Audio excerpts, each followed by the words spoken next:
My name is Malala Yousafzai. I was born on July 12, 1997 in Pakistan, where the Taliban dominated law. Many people were afraid of the Taliban and let the extremists control their lives.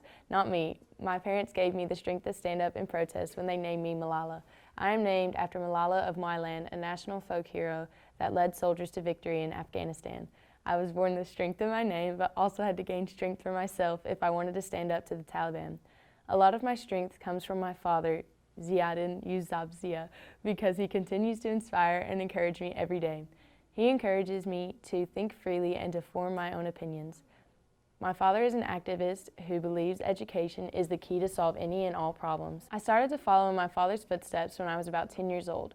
Taliban militants had begun to inch closer to my hometown and they threatened all girls' schools.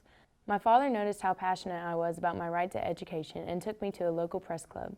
It was in the press club that I gave my very first speech about promoting education for young girls. My voice continued to grow and people began to notice, especially the Taliban. The more I promoted education and women's rights, the more threats I received from the Taliban. I would not allow myself to be silenced by the Taliban, and I continued to stand up for women's rights and my beliefs. My father noticed how passionate I was about my right to an education and took me to a local press club. It was in the press club that I gave my very first speech about promoting education for young girls. My voice continued to grow and people began to notice, especially the Taliban.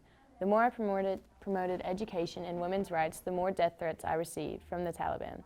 I would not allow myself to be silenced by the Taliban, and I continued to stand up for my beliefs and support children's and women's rights.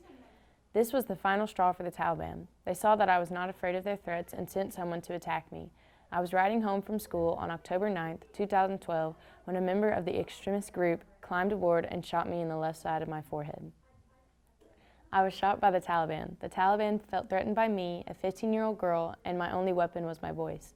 Throughout my recovery, I had endless support coming from all around the world. After I was fully recovered, I traveled the world sharing my story and my passion. The scene I will share today is when I traveled to Kenya to speak to young female students.